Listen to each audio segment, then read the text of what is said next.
We ain't got jobs here for them and really ain't got housing here for them.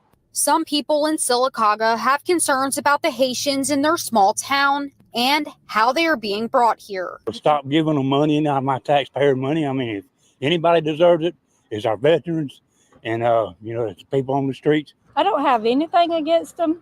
To me, it's all in God's hands. But I know that our little town has, a lot of people that need shelter and people that, hungry out here. People would like more transparency. I just think, we all need to know what's going on around here. State Representative Ben Robbins says the largest population of Haitians in Talladega County are in Sylacauga. It's unknown how many. Because we do not know how many people are here, you can't definitively say how all of them got here. Some might have come by a federal program. Some might have come by a van load in the promise of work. Some might have driven their car here because their cousin was here. So it is probably a mixture of a lot of things. But because we have no way of monitoring, we have no way of answering that question.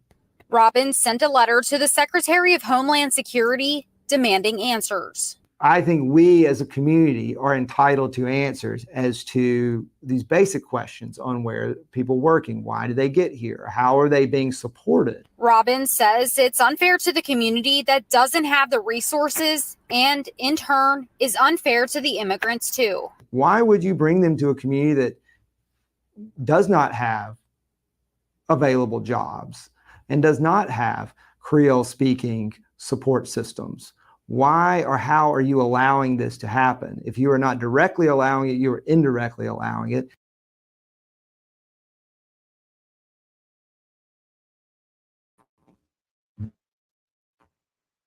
That was Talladega, Alabama, I think, representative from Talladega, Alabama.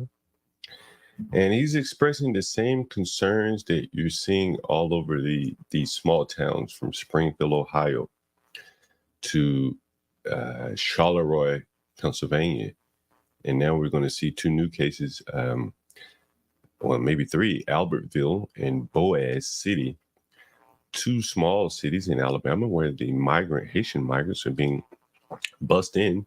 And apparently they're working at a chicken processing plant called Wayne Farm. And what I learned in researching this issue is that there are many, many layers in the transport and the hiring of these workers where everyone kind of has the ability to say they're not involved, that they don't know anything. So everyone gets to act like they don't know anything. And so we've seen that Talladega there, and let's take a look at a couple of other cities, a couple of other articles that I want to bring your attention to. And here's an article, again, coming out of small town Albertville, Alabama. You'll see the headline, busing of workers to Albertville poultry plant. You probably know Vistaprint for business cards. Yep. But did you know we also print? It's a video playing there. Baseless accusations and hurtful rhetoric. Officials in North Alabama are responding to the fallout from social media posts claiming migrants are being secretly bussed into cities there. Last week, photographs of people entering and exiting charter buses in Albertville were shared on Facebook with users questioning what purpose the buses served, who was on them, and where they were coming from. And we should be able to see this video here. I'll mute it. No telling how many loads they haven't seen.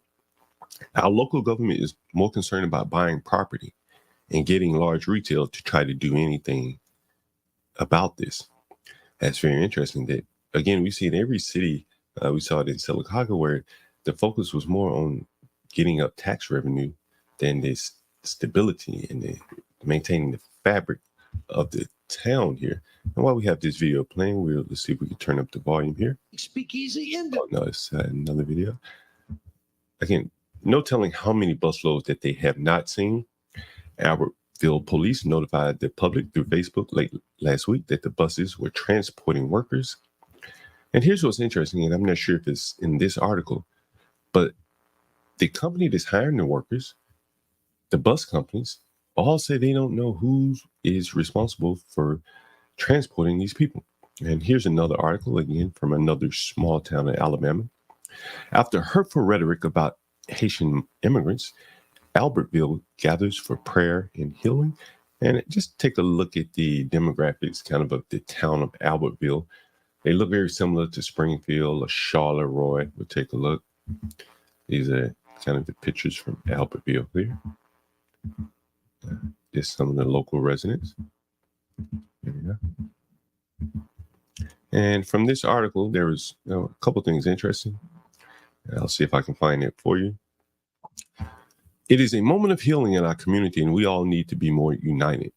At least 10 churches were represented at the event, which was the latest in a series of community gatherings sparked following a controversy that first played out on social media. In August, photos of Haitian immigrants in Albertville being bussed to and from work at a poultry processing plant prompted questions about who the people were and where they came from, leading to what city officials called baseless accusations and hurtful rhetoric. Immigrant workers have been a focus of residents' concern in Athens and Sylacauga. Athens is another city. It's one that we haven't covered yet. There are definitely people that feel differently about the situation in our community, but there are so many of us who want this to be a place of peace where people are welcome to come and lay down roots. Chris Johnson, the pastor of nearby Albertville First Baptist Church, said, and he goes on to more or less discuss bringing in the migrants here. Here's another article again from Sylacauga, Alabama. The resident state leaders are seek answers about Haitian immigrants in Talladega County. And this is the video that I played for you earlier. I want to see if I can find that quote. I don't think it's here. And here is a picture of the tour bus from the lady's Facebook post, dropping off migrants here. And here is another article I want to bring your attention to. We're hitting all the high points of the migrant activity in these small towns, because again, I think there's a pattern to it. One of the commenters in a panel that we had about the immigration speculated that they're sending the Venezuelans to the hard and inner cities where the gangsters are, and sending the migrants to the white, older, populated towns. And it's kind of interesting. You will notice that pattern though. Talladega, Sylacauga, Athens, Albertville, Boaz City, Springfield, Charleroi. These are very small, primarily older white cities, or so it seems here. Here's the bus being dropped off here. And you can see that here. It's from the lady's Facebook page. Tensions are boiling over in Marshall County as residents grow more concerned with the growing migrant population. Social media has been abuzz about people being dropped off, why they are being transported by bus. This Facebook post is no longer available. And here's a statement from the Albertville police posted on Facebook saying it was aware of the concerns. We've been notified about charter buses dropping off and picking people up throughout town. We've contacted the bus company, and they advise us that they have been contracted by a local company to transport workers to and from work. Okay, the bus company, who is the local bus company, Starship Coach, out of Muscle Shoals, told the news that it had been contracted to transport employees to and from a local business. That local business being Wayne Farms. Wayne Farms spokesman said the poultry plant had no involvement or contract with Starship. Now, Starship is bringing the people, but apparently Wayne Farms has no contract with them. Interesting. So there must be a middleman here. And they only use work vans as part of a rideshare program to transport workers of all ethnicities. Okay. Albertville Mayor Tracy Honia said he has been working with law enforcement and other local officials to get the facts. He said the buses appear to be contracted with Pilgrim's Pride, dropping off workers throughout the county. So again, there seems to be a lot of confusion here. The local city councilman of Boaz City issued a statement saying he's aware of the issue regarding the buses. He's promising to find a solution, been on the phone with legislative members and so on and so forth, but he really had no answers as well. So again, that's small towns that seemingly are going to be unable to provide much resistance policy or just with the energy of the residents to fight these type of issues. We could have bused American citizens to live in these towns, but we seemingly had a need for foreign labor speaking Creole here. And the next article I'll show you guys is here. Denver, Colorado. You may remember Denver from their Aurora, Colorado, the migrants that were brought to Aurora by way of Denver as a sanctuary city. I'll bring your attention to the Hope Has No Borders program. Denver, Colorado has instituted a 211 program where if you are a resident of Denver, Colorado, you can dial 211 and match up with a migrant to house him. Similarly, if you are a newly arrived migrant into Denver, Colorado, and you're looking for a place to live, you want to live independently, you can dial 211 and be matched up, kind of like a tender for housing. And here is the program. You can see the women depicted here. Do you have a room to spare? As someone who has opened up my house twice now to newcomer families, I highly recommend it. I didn't really know the families before they came into my extra bedroom, but now they are like family, she says. And here are a couple FAQs for the program. How can I get involved? Registering to be a host home. Call 211 to learn more and sign up. Our team will then call you to answer your specific questions. And if you are a migrant, don't worry, they have instructions for you as well. I am a newly arrived migrant in Colorado. How do I get signed up to be matched into the Hope Host program? And what you will have to do, you'll have to call 211 to register for the program. Please note that guests are required to demonstrate progress on specific goals toward independence to continue in the program. There are background checks of the host and the migrants, so that's very good, I guess. And so there is the city of Denver coming up with a very creative approach to house the migrants. And I'll end this video with a video from Chicago. And these are the residents getting really hot and bothered. The temperatures are rising there. And let me play this video.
That was the Chicago City Council there.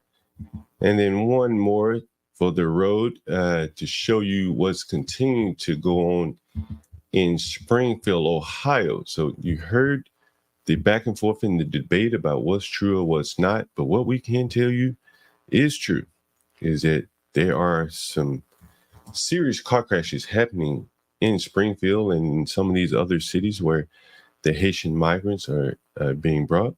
And here is a video of a woman from Springfield, Ohio, talking about this matter here. So let's see what she has to say. Death of ducks and cats in this town, but I'd like to talk about the death of one very special person, my mother-in-law, Kathy Heaton. On December 1st, I received a phone call that changed my life forever. She was collecting her trash can from her driveway when a car struck and killed her instantly. A task she had done over 2,000 times, spanning 4 decades in Springfield. That morning, though, a Haitian immigrant was allegedly driving recklessly when he struck and killed her. I say allegedly because to this day, there's been no punishment, not even for the expired tags on the vehicle he was driving. Months before she was killed, I began noticing the reckless driving and complete disregard for our driving laws by some members of the Haitian community. It made me angry. But now my anger has turned to fear for the safety of my family and the citizens of Springfield. They have not been acclimated to the laws, the rights, the responsibilities associated with being an American citizen, an Ohioan, or a resident of Springfield, especially when it comes to the rules and regulations of operating a motor vehicle. While I appreciate the efforts that the Ohio State Patrol and the governor has announced today, we have seen countless incidents in our area of vehicle crashes involving, unfortunately, people of Haitian descent. We may be able to go back and forth on if they're eating dogs, cats, geese, or whatever, but clearly they are causing more and more car crashes. They're being allowed to drive without licenses, insurance, I'm sure. And it's very unfair to the residents of Springfield. If you want to hear more about immigration coverage, including some phone calls from Charleroi, Sylacauga, I think we had a call from Sylacauga, as well as Springfield, Ohio residents discussing the Haitian immigration. You can find all of our immigration coverage here. You can find it. We have a playlist entitled Immigration Coverage and Videos. You can come here for all of our coverage of immigration going on in America. Once again, thank you for joining and come back for more